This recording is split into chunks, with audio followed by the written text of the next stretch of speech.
Eskermen geliarrak euskaraz untzituko.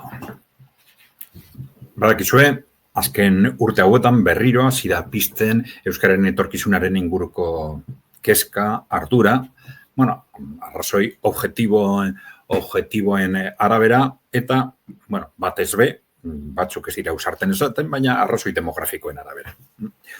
Baina lasaize euskara etorkizunera begira dituen erronka edo mehatxuen aurrean, erakunde publikoak ez badabe egin beharrekoa, hor dago Euskalgintzaren Kontseilua. Euskalgintzaren Kontseiluan biltzen dire euskararen alde lan egiten duten erakundeak eta horiek arduratuko dira, ziurtatzeko euskararen etorkizuna. Hori pentsatuta, batean topatu gara, Euskalgintzaren Kontseiluaren idazkari nagusiaren artikulo bitxi batekin. Artikulo horretan gauzatzen diren ideiak, azkenian, ez da horrela argita garbi esaten, baina euskera eta demografia lotzea zalantzan jartzen da, eta gutxi gara bera esaten da, azkenian hori egitea dala xenofoboa eta matxista. Xenofoboa eta matxista. Eta ideia horiek oso lotuta dago zala, esker Mengelearraren ideiekin. Azkenian, ikusten dugu idazkari nagusiak, Euskalgintzaren Kontseiluaren idazkari nagusiak, azkenian badako ibilbide bat berria egunkarian artikulak idaztearekin eta feminismoa eta transfeminismoari buruz idaztearekin. Badakigu berria zer den. Badakizue, azken notan atera daben artikula, horrelako artikula asko dago. Kasu honetan, izenburuan esaten da gizonak emakumeak desagertzea proposamen integral bat da indarkeria matxista amaitzeko. Berria sortu zen, oso modu itxaropentsuan, denok pentsatu gendun, euskararen etorkizunerako egunkari bat euskeraz izatea, garrantzi handiko kontua zala, eta azkenean zabor hutsa bihurtu da, zabor hutsa. Zabor Mengelearra nahi duzue, zabor hutsa. Hor idazten dau batez be,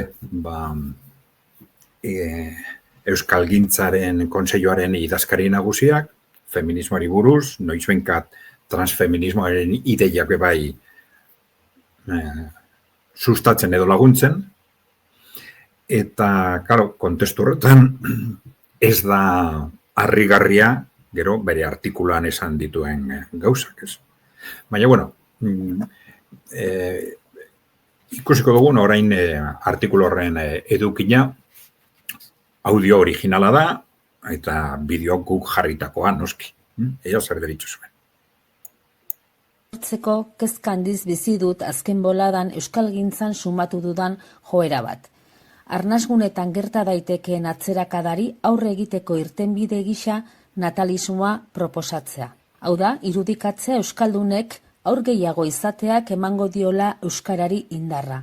Hori dela arnasgunei eutsi ahal izateko bidea. Kezka eragiten dit batetik justizia sozialaren ikuspegitik arriskutsua delako. Ez da lerro arteko irakurketan trebatu egia izan behar ohartzeko bestearekiko beldurretik, hots xenofobiatik edaten duela, eta halaber genero berdintasunaren ikuspegitik inboluzio usaina duela. Aldi berean, kezka eragiten dit soziolinguistikoki hipotesi akastuna iruditzen zaidalako. Izan ere, guraso euskaldunetatik seme-alaba euskaldunak sortzen direla du oinarrizko ekuazio. Ezikusiarena eginez, gure hizkuntza minorizazio egoeraren arazoetako bat horixe dela. Euskalduna ez ezik, euskaltzalea eraikitzeko zailtasuna. Hau da, minorizazioaren kontzientzia duen herritarra, bizimoduko arlo denetan eta gizarte bizitzako egoera guztietan euskara ardatz izango duena. Hori ez du ekarriko natalismoak, hizkuntza auziari, kontzientzia eta ikuspegi politiko berariazkoaz heltzeak baizik. Bueno, argi dago faktore demografikoak ez dabela euskararen egoera konponduko epe laburrera, ez epertainera, baina epe luzeko kontua, hilara biziko kontuak direla, gauza argia eta garbia dela. Baina, zenbakiak dire, eta kontu matematiko bat, claro. Ez da egunkarietan, batez be, horrelako egunkarietan artikulak idazteko eta ondo geratzeko kontua, baina errealitatea da. Eta, claro, euskararen etorkizunak, gizartearen etorkizuneko kontu guztietan bezala, errealitatea da. Eta errealitatea den moduan aztertzea, hori da, arrazoiarekin gure jokabidea lotzea, zen bestela, jarrera guztiz idealista izan daiteke, ondo geratzearen kontua, hitzetan geratzea, baina azkenian, nahi baduzue posmokapitalismoa sustatu duen estrategia beti danik, realitateak urrundu, azkenian jendean gainatzeko tresna moduan. Hori da, eskermen geliarrak Euskal Herrian be egiten ari dana, hainbat arlotan, eta euskararen etorkizunaren esparruan gauza bera. Gauzak diren moduan aztertu behar dire, eta diren moduan jarri behar diren mai gainean. Eta kasu honetan, gauza nabaria da, datuak dire. Matematikaren kontuak dire. Ez, baina hortik iesei nahi dugu, ondo geratzeko, baina ondo geratze hori praktikan estrategia suntzitzailea da. Euskararentzat eta Euskal Herriarentzat. Hori da errealitatea. Eta azkenian horrekin jolasten ari gara praktikan elite korporatiboen estrategia supremacisten alde. Antinatalismoa eta faktore demografikoak ahaztutea praktikan gauza behaen bera da, antinatalismoa da estrategia korporatiboa. Estrategia korporatibo aristokratikoa nahi baduzue. Herriak manipulatzeko, desegiteko, hobe kontrolatzeko.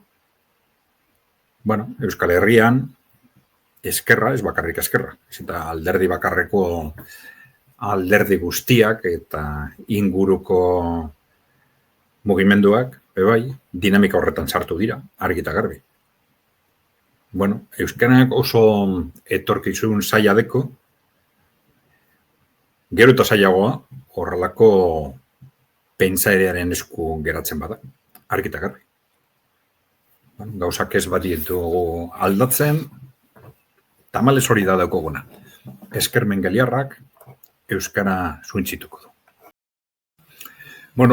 Utzi zuri proposamenak edo iruzkinak, bideoa gustatu baiatzu, sakatu like edo zabaldu. Ez bazagoz arpidetuta, arpidetzeko tekla sakatu, eta laguntzeko gogoa badaukozu, sakatu unirme edo unirse. Beste barik, ondo ibili.